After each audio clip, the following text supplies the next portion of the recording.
சுவாமியே சரணமையப்பா. கரூர் ஸ்ரீ பசுபதீஸ்வரர் ஐயப்ப சேவா சங்கத்தின் சார்பாக அமைய பெற்றுள்ள இந்த பசுபதி ஐயப்ப சுவாமியின் ஆலயத்தில் இன்றைய தினம் ஆடி முதல் வெளியினுடைய நிகழ்ச்சி, அதனுடைய சிறப்பை நமது ஆலயத்தின் பட்டாச்சாரியார் நரசிம்மன் பட்டாச்சாரியார் அவர்கள் பகவானுடைய சிறப்பை இப்பொழுது தெரிவிப்பார். சுவாமியே சரணமையப்பா. சுவாமியே சரணமையப்பா. கோஷ பிரியரே சரணமையப்பா. ஸ்வரூபரே சரணமையப்பா.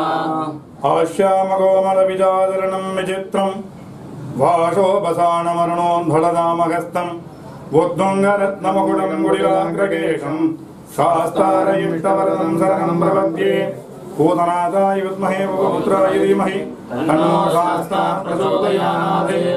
பேரன்பு சார்ந்த கர்ப்பகுடி என்று அழைக்கப்படக்கூடிய கரூர் மாவட்டத்தின் பக்த கோடிகளே, எல்லாமல்ல பெருங்கருணையினாலே நம்முடைய கரூர் பசுபதீஸ்வரர் ஆலயத்தின் அக்னிமூலை ஆக்னதிக் என்று சொல்லப்படக்கூடிய பாகத்திலே அமைந்து சுமார் 33 வருடங்களாக அருள்பாலித்துக் கொண்டிருக்கக்கூடிய கரூர் பசுபதீஸ்வரர் ஐயப்ப சேவா சங்க பதனிமலை ஆலயத்தின் விளம்பி வருஷம் கடக மாதம் என்று அழைக்கப்படக்கூடிய ஆடி மாதத்தின் முதல் வெள்ளியானது இன்றைய தினம் சிறப்பான முறையிலே காலை முதல் மங்கள இசை வாசிக்கப்பட்டு அனைத்து விதமான பூஜைகளும் அபிஷேக ஆராதனைகளும் நம்முடைய ஆலயத்தின் கருணாமூர்த்தியாக இருக்கக்கூடிய பசுபதீஸ்வரர் ஐயப்பனுக்கு சிறப்பாக நடைபெற்றது. இந்த ஆடி மாதத்தின் சிறப்பு என்னவென்றால், பீருடைய மாதம் என்று அழைக்கப்படக்கூடிய மாதம், பீட மாதம் அப்படிம்பாங்க, பீருடைய மாதம், மேன்மை பொருந்தக்கூடிய மாதம். அந்த ஆடி மாதத்திலே ஆடி வெள்ளி, ஆடி அமாவாசை, ஆடி செவ்வாய் என்று சொல்லப்படக்கூடிய அனைத்து விதமான பூஜைகளும் ஒவ்வொரு விதமான கிரியைகளும் எல்லா ஆலயங்களிலும் நடைபெற்று கொண்டிருக்கிறது.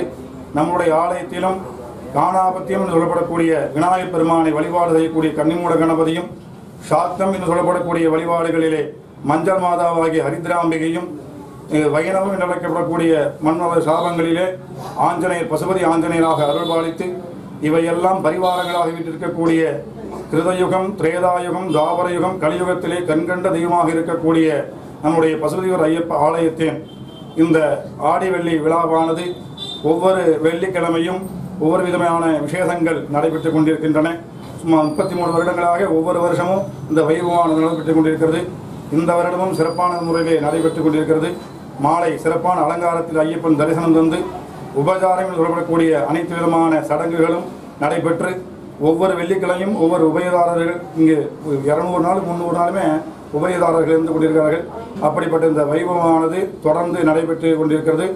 அனைத்து பக்த கோடிகளுக்கும் இந்த கருணாமூர்த்தியாக இருக்கக்கூடிய பசுபதி ஐயப்பன் அருள்பாலித்து கலையாத கல்வி, குறையாத வயது, கபடு வாராத நட்பு, கன்றாத வளமை, குன்றாத இளமை, கழுவின் இல்லாத உடல், சலியாத மனம், அன்பு அகலாத மனைவி, தவறாத சந்தானம், தாழாத கீர்த்தி, மாறாத வார்த்தை, தடைகள் வாராத கொடை, தொலையாத நிதி, கோணாத கோல், துன்பம் இல்லாத வாழ்வில் விடக்கூடிய 16 செல்வங்களையும் கொடுக்குமாறு ஐயப்பனை கருணாமூர்த்தியாக அனைத்து சிவாச்சாரிய பெருமக்களும் பட்டாச்சாரியர்களும் கேட்டுக்கொண்டு அனைத்து பக்தர்களிலும் அனைத்து விதமான சௌபாகியங்களையும் பெறுமாறு கேட்டுக்கொள்கிறோம். சுவாமியே சரணமையப்பா.